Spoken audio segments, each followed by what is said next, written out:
Hello friends, আমার প্রচেষ্টা চ্যানেলে সবাইকে স্বাগত। গরম পড়ার সাথে সাথেই কিছু কিছু গরমের গাছ আমাদের কিন্তু এখনই চারা করে ফেলতে হবে। তার মধ্যে সবচেয়ে সহজ গাছ হচ্ছে, দেখুন, এই মানি প্ল্যান্ট।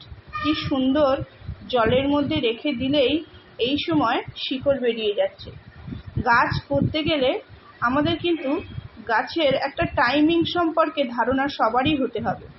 যেই শীত শেষ হয়ে গেছে তখন এই গাছগুলো মোটামুটি একদম গরমের শুরুতেই যদি আমরা জলের মধ্যে দিয়ে গোপোথস, তারপরে মানি প্ল্যান্ট, এগুলো চারা থেকে গাছ বানিয়ে নিতে পারি এই সময়, তো খুব তাড়াতাড়ি গাছটার গ্রোথ হবে। গাছের কিন্তু নির্দিষ্ট একটা গ্রোথের টাইম থাকে, সেই টাইমটা বুঝতে হবে যে কোন গাছ কখন তার গ্রোথ নেবে।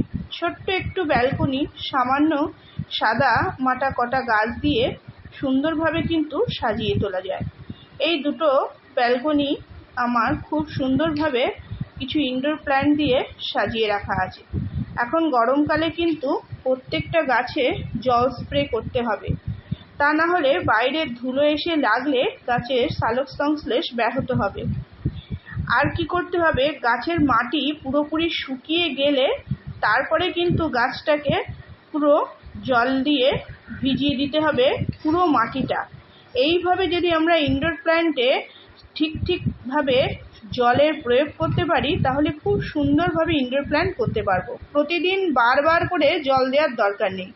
এখন গরমে অবশ্যই দুবেলা একটু জল স্প্রে করে করে পাতাগুলো ধুয়ে দিতে হবে, কিংবা ভিজে কোনো কাপড়, নরম কাপড় দিয়ে পাতাগুলো পরিষ্কার করতে হবে। এখানে দেখুন, শীতের বাগান শেষ হওয়ার পর ধীরে ধীরে কিন্তু বাগান পরিষ্কার হয়ে যাচ্ছে। আর কত টব আমি ধুয়ে পরিষ্কার করে তুলে রাখছি। আমি শীতের বাগানের যে টবগুলো হয় সব কিন্তু ধুয়ে তুলে রাখি। এখানে যে সাদা টবগুলো দেখছেন, এখানে 5খানা রঙ্গন আজ সকালে রিপোর্ট করেছি। আর এইখানে দেখুন, এই যে হচ্ছে একটা মাধবীলতা, মানে 12 ইঞ্চি মতো টবে লাগানো, আর ওপরে চলে গেছে। এই গাছগুলোকে কিন্তু এখনই সব খাবার দিয়ে দিতে হবে।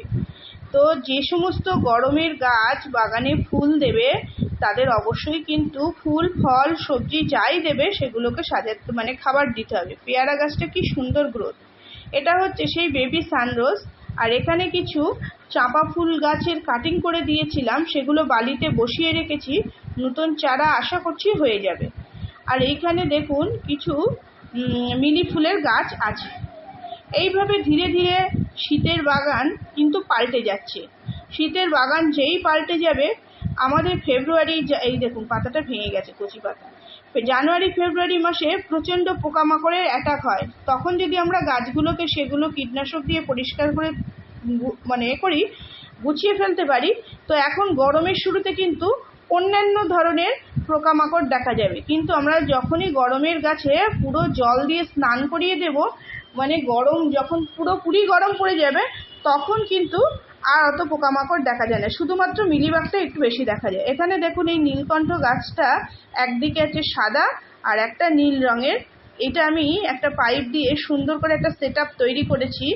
গাছটা যখন পুরো রেডি হয়ে যাবে তখন তো অবশ্যই আপনাদের সঙ্গে একবার শেয়ার করব। এর মধ্যে দেখুন শীতের কত গাছ ছিল। এটা হচ্ছে কলিয়াস, বলেছিলাম না গরমের বাগান সাজিয়ে রাখতে কলিয়াস একটা আলাদা, এটা হচ্ছে পাউডার পাপ। তো দেখুন কি সুন্দর নতুন নতুন সব গ্রোথ নিচ্ছে গাছগুলো। শীতের যে সমস্ত গাছ আর একটা দুটো করে ফুল দিচ্ছে, দুটো একটা বীজ রেখেছি, কিন্তু খুব যে বেশি বীজ রেখেছি তা রাখিনি। আর এই যে পর্তুলাকা, এটা আমি একদম পুরো ফেব্রুয়ারি মাসের শুরুতেই কাটিং থেকে লাগিয়ে দিয়েছিলাম। কি সুন্দর গ্রোথ হয়েছে, বিভিন্ন টবের গোড়ায় চারা রেডি হয়েছিল সেগুলোই বসিয়েছি। আর এই যে বলেছিলাম না একটা বড় অ্যাডেনিয়াম, এটা পচে গেছে, এর জন্য আমার টব ভাঙতে হয়েছে। সেই অ্যাডেনিয়ামটা কালকে এই গাছগুলোকে সমস্ত রিপোর্ট করে ফেলেছি ধীরে ধীরে। তো আমার অ্যাডেনিয়ামের রিপোর্ট কমপ্লিট হয়ে গেছে। খুব অল্প সংখ্যক অ্যাডেনিয়ামই আমার কাছে আছে, কিন্তু যা ছিল মোটামুটি রিপোর্ট কমপ্লিট করে ফেলেছি।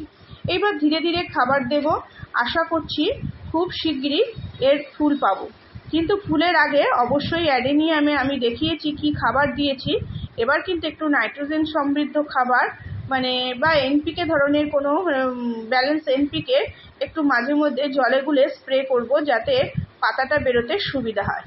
আর এইখানে কিছু সবজি গাছের বলেছিলাম শীতের সবজি রয়ে গেছে, তার মধ্যে হচ্ছে একমাত্রই আছে টমেটো। এই টমেটোগুলো এখন ধীরে ধীরে পাকবে, আর যতদিন পর্যন্ত বাগানে থাকবে ততদিন রেখে দেবো, কেন টমেটো গাছের গোড়া থেকে সমস্ত গাছ পরিষ্কার করেছে। আর এগুলো হচ্ছে গোলাপগুলো আমার যে খুব ভালো অবস্থায় আছে তা নেই। এই গতকাল রাত্রিবেলা আমি এই জায়গাটা পরিষ্কার করে সমস্ত গোলাপের টব এই রেলিংয়ের উপরে তুলে দিয়েছি, অন্যান্য গাছের ফাঁকে ফাঁকে। এখানটা আমি কিন্তু চেঞ্জ করে দিয়েছি, এখানে পুরো বোগেনভিলিয়া ভর্তি ছিল, কারণ এখন প্রচণ্ড জলের দরকার, আর গোলাপ গাছ চান করিয়ে দিতে হবে। এখানে দেখুন কিছু ঢ্যাঁড়সের বীজ হয়েছে, আর এইখানে রয়েছে একটা ঝিঙের বীজ, এর মধ্যে ছোট্ট একটা মিলিবাগ তৈরি হয়েছে। রোদের কারণে গাছগুলো একটু ঝিমিয়ে আছে, কিন্তু এইখানে রোদ বেশিক্ষণ থাকবে না, সকালে ছিল না, এখন আমি ভিডিও করছি দুপুরবেলা, তো সেই জন্য গাছগুলো ঝিমিয়ে আছে। বিকালে একটু অল্প জল দিয়ে দেবো, আবার গাছগুলো সতেজ হয়ে যাবে। তো কিছু কিছু চারা কিন্তু গরমে রেডি হয়ে যাচ্ছে। সবচেয়ে ভালো রেডি হয়েছে যে চারা, সেটা হচ্ছে আমার শসা গাছের চারা। এগুলো প্রত্যেকটা কিন্তু শসা গাছের বীজ থেকে চারা বেরিয়েছে। তো কিছু কিছু চারা কিন্তু এর মধ্যে মারাও গেছে। যাদের যাদের চারা এরকম মারা যায় তারা হতাশ হবেন না, তারা অবশ্যই শসা বীজের চারা বসান, ধীরে ধীরে কিন্তু আপনিও চারা তৈরি করতে শিখে যাবেন।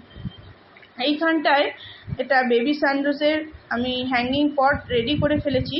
এখন গরমকালে এই ফুলটা খুবই সুন্দর ফুল দেবে, ফুল হলেই দেখতে পাবেন। আর এই শসাগুলো বসানোর জন্যে এইখানে দেখুন এই বেডটা আমি অনলাইন থেকে কিনেছি শীতের পর, দিয়ে এখানে রেডি করেছি। আর উপরে পাইপ আছে, এখানে শসা গাছ বসাবো, এখানে কম্পোস্ট দিয়ে পুরো রেডি হচ্ছে।